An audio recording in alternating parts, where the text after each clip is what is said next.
Hey, welcome back to Move It Martha. Today we're doing the wreath that I promised with the roses, the little cabbage roses.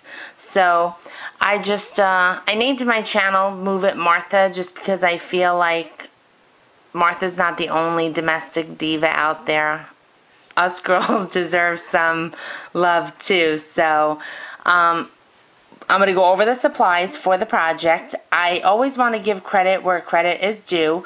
So sometimes the ideas that I come up with and make are my own. And then sometimes they are inspired by other people's blogs or their YouTube channel or something like that. Probably if I saw it on a YouTube channel, I'm not going to replicate it because you guys can just go to the original channel and see it. But if I have seen something in a blog or read it in like a Creating Keepsake magazine or something like that, or I've gotten the recipe for something that I'm baking somewhere, I will always give the credit. So this project I found on a blog called House of Smiths. The lady's blog is really, really lovely. She does a lot of decorating and like refinishing of furniture and, you know, paint swatches and different rooms that she's done. She recently inspired me to renovate my pantry and straighten it out. So she did this idea in like a little ball form, and then she made it in 3 different size balls, and then she hung them from a ceiling, I think in one of her children's rooms. And although I do love the idea of the little cabbage rose made out of the crepe paper, I wasn't sold on it in the ball form. Maybe if it was going to go on a table in a bowl or something like that, but I just didn't like it hanging from the ceiling. I'm not sure why. But as I scrolled down in her blog, I did notice that she did it in a wreath, and she attached it to a canvas, and then on the bottom she put vinyl on the bottom and it said spring. And again, I wasn't sold on the wreath being glued to the canvas with the wording. I just like the wreath alone separately, and you can like just hang it on your door from like one of those hangers or from a nail. So we're gonna get started. I'm gonna go over the supplies. This is a craft that even children can do, although it does include a glue gun.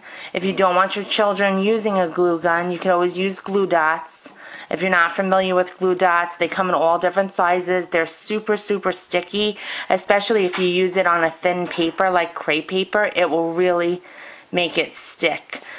I personally am using the glue gun just because it's a little quicker, and I want to get this project done and move on to my baking of my muffins that I promised. So I'm going to go over the supplies, and then wherever the glue gun is being used, you could just note that you could use the glue dots, and I'm sure the project will hold up just as well as a glue gun. So we need a roll of streamers, we need a scissor, some thicker kind of ribbon. I'm picking this, I just like the contrast of black and pink.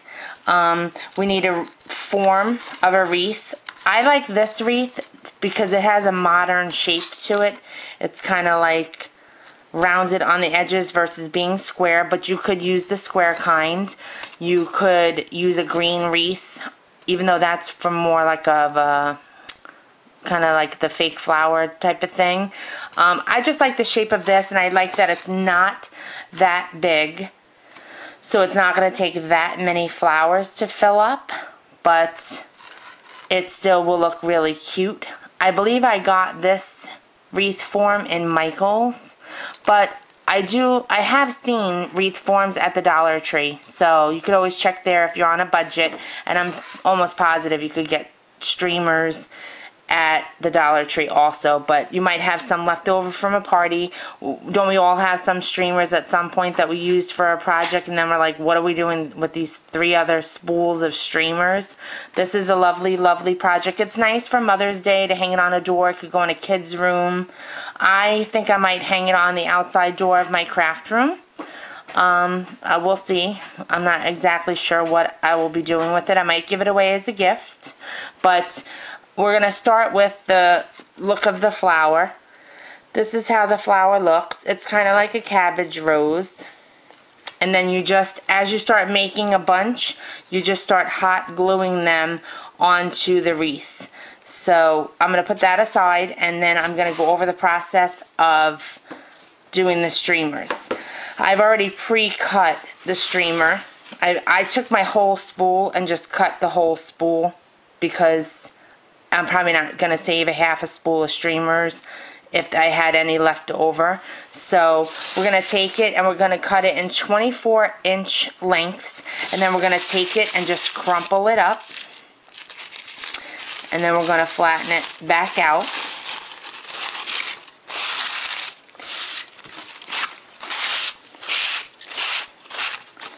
And then we're going to start by simply rolling it in tightly.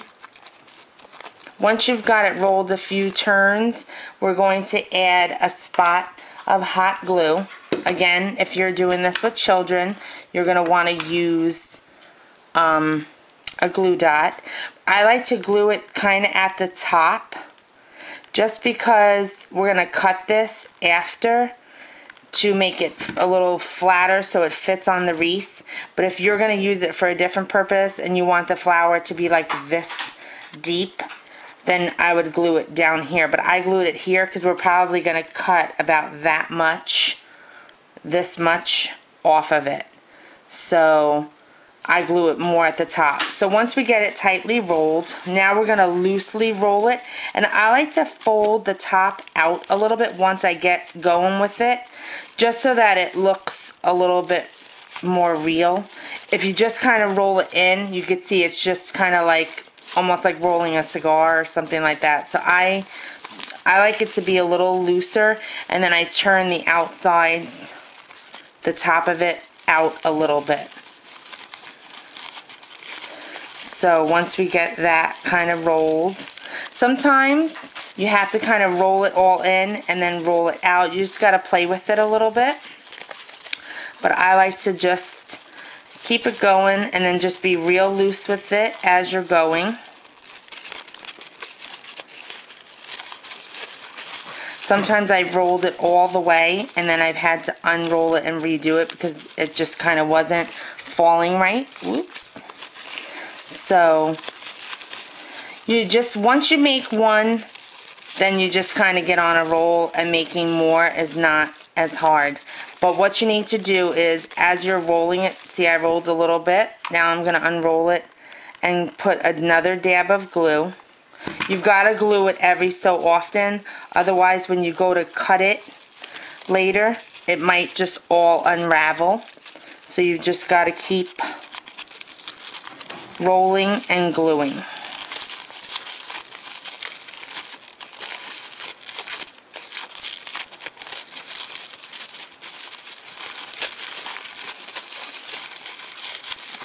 Okay, so glue it a little bit more.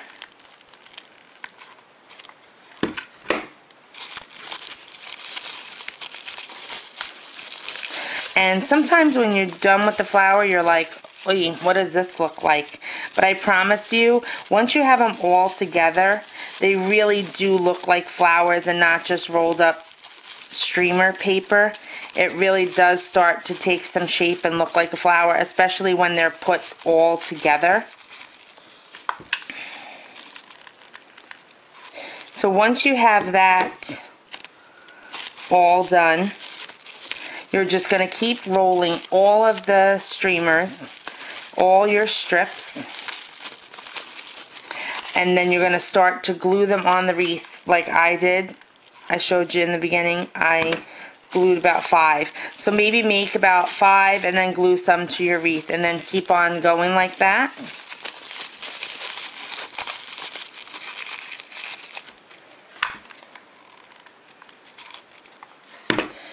And then this way you don't have them all just kind of lingering around. We're almost to the end. And as I'm going along, I'm kind of pushing down because this inside keeps wanting to come up.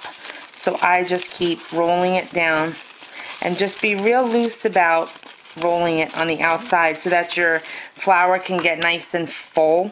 Because if you make it too tight, your flower is going to be really kind of like a bud.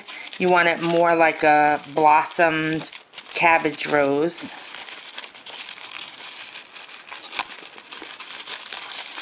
So here I am at the end. I'm just going to put a dab of glue and I'm going to roll it over. I'm going to let that dry. Then I kind of like to pinch it a little bit. Hope I'm staying in the frame. So I like to pinch it at the bottom, then I kind of fluff it, push my center down, and then I take my scissor, and this is where gluing it at the top comes in real handy, because we're going to cut it down. And see, it doesn't fall apart because I've glued it all around. So then I'm going to glue it to my wreath and just start filling up my wreath. So I'm going to go ahead and finish all the rest of my flowers. I'm going to get them all rolled and hot glued onto the wreath, and then I'm going to show you the last part of the ribbon and how that's going to hang. So stay tuned and I'll be back in just a minute. Alright, so I'm back. I finished all my rosettes. It took a lot of rosettes, but I finally got it done. It is fully complete. I put this little bow on it on the side. I had a difficult time with the bow. I was trying to like hang it from the top here with a long strand to hang it on the door, and I didn't like the way it looked. I kept trying to use like a polka dot ribbon. That really wasn't working for me. So I finally settled on this sheer ribbon that has like a little bit of a silver beaded trim. I think that it makes the wreath more noticeable that the ribbon is a little subdued, because I was trying to use a polka dot ribbon and it kind of was like, although I like polka dot and pink together on this wreath, it was like really clashing. The black was standing out too much. So I like this little understated side bow. I first originally put it on the bottom, but I didn't like it there. I felt like it wasn't grounded. It was just like glued on. It wasn't like, it didn't look like secure. So then I moved it to the side here, which I kind of like it. It's a little different. I think that you could probably do this for Valentine's Day. It would really look nice in red. And if you found a form that was like a heart shaped, then that would really be cute. You could probably give it to like a teacher to hang on the door, since it's a really inexpensive project. The streamers are not, you know, that pricey. I did use the streamers from Walmart, and I used a pack and a half. So it came one streamer in a pack, and I think it was like 97 cents. And then I used a half of another pack. I did get another pack of a different color at, I think, the Party Supply, something like that, and it came 2 in a pack, but the spool was a little smaller, so in that pack you would probably use both spools. I also sprayed this with some glitter spray. I don't know if you can see it. It's a little bit shimmery with the silver. That's why I like the silver in the bow. It kind of, you know, gives it a little shimmer with that sparkle. It's not a glue spray, it's just a glitter spray. I don't know, I've used it since like I was a young girl. It was like a running joke with friends when we would have craft night and we'd do something and we'd think, wow, it looks great, but you know what? And we called it the treatment. We'd say, it needs the treatment. So that was a little running joke. Whenever we did a craft, it always had to have the treatment. So I gave this little wreath the treatment. I'm really satisfied with it. I like it a lot. I think I'm going to put either one of the hooks on the back that have the teeth, or I might just get a silver door hanger and then hook it on there, and the silver will coordinate with that. You could also probably put like some rhinestones in the center or some pearls in the center of the flower. I happen to just like it kind of subdued and plain, but it would probably look cute if you gave it like a little stamen in the middle of the little flower. It did take a while. I don't suggest children do this with the hot glue gun. You must use glue dots. I burned myself like severely several times doing this, although it does look cute, so I guess it was worth it.